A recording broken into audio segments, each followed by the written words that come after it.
এই পীরগাছা নিয়ে আমাদের দীর্ঘদিনের স্বপ্ন আছে। এই পীরগাছার পাশেই তিস্তা নদী। আমরা তিস্তা নদী নিয়ে যে ভোগান্তির মধ্যে পড়ি, সেই তিস্তা সমস্যার সমাধান হওয়া প্রয়োজন। এটি বৃহৎ উপজেলা।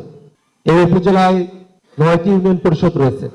প্রত্যেকটি উপজেলা পরিষদের যে কার্যভারগুলো থাকে সেগুলোকে দেখভাল করার জন্য অনেকগুলো অফিসের প্রয়োজন হয়।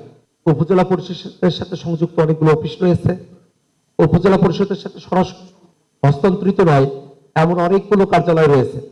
এই প্রত্যেকটা প্রতিষ্ঠান জনগণের সেবার জন্যই সরকারের তরফ থেকে কাজ করবে, আমরা একটা প্রত্যাশা নিয়েই মানুষের সরকারি অফিসগুলোতে আসেন না।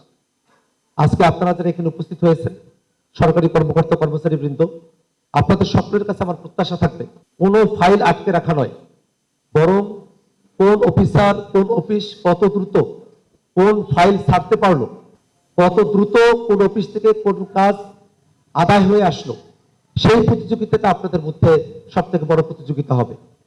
আমরা একটা প্রেশানি মুক্ত প্রশাসনের কথা বলে এসেছি। আমাদের সরকারি অফিসগুলোতে এলে যেহেতু গ্রামের সাধারণ মানুষ তারা নানা ধরনের আড়ষ্টতায় ভোগেন, হয়তোবা তারা সরকারি অফিসের কায়দা কানুনগুলো ভালো জানেন না। সেই সময়টাতে সরকারি অফিসাররা যারা আছেন আপনাদেরকে সহিষ্ণু হতে হবে।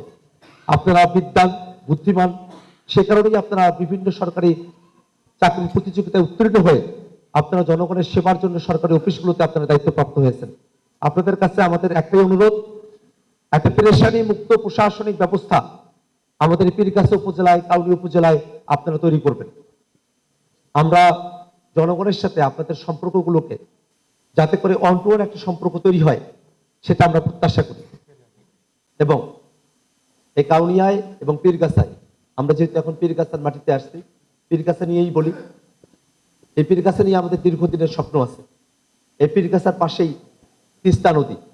আমরা তিস্তা নদী নিয়ে যে ভোগান্তির মধ্যে পড়ি, সেই তিস্তা সমস্যার সমাধান হওয়া প্রয়োজন। আমরা দেখেছি এখন সরকারি দল হিসেবে বিএনপি ক্ষমতায় আছেন, আমরা তাদের কাছেও বিনীত করতে আহ্বান জানাব যে বাংলাদেশের নদী সমস্যাগুলোর আপনারা সমাধান করুন, তিস্তা সমস্যার সমাধান করুন এবং তিস্তা মহাপরিকল্পনা বাস্তবায়নে যে ধরনের পদক্ষেপ গ্রহণ করা প্রয়োজন সকল ধরনের পদক্ষেপ আপনারা গ্রহণ করুন। পেরেশানি মুক্ত একটা প্রশাসনিক ব্যবস্থা তৈরি করার জন্য আমি এমপি হিসেবে আক্তার হোসেন আপনাদের কাছে কথা দিচ্ছি, আমরা তেমন করেই প্রশাসনের সাথে উপজেলা প্রশাসনের সাথে আমরা আমাদের যে সম্পর্কের জায়গাগুলো আছে আইন মেনে সেই সম্পর্কগুলো রেখে আমরা সামনের দিনে নতুন করে কাউনিয়া পীরগাছা রংপুর 4 এই পীরগাছাকে আমরা গড়ে তুলবো, সেই আশাবাদ ব্যক্ত করে আপনাদের সকলের প্রতি আবারও কৃতজ্ঞতা জানিয়ে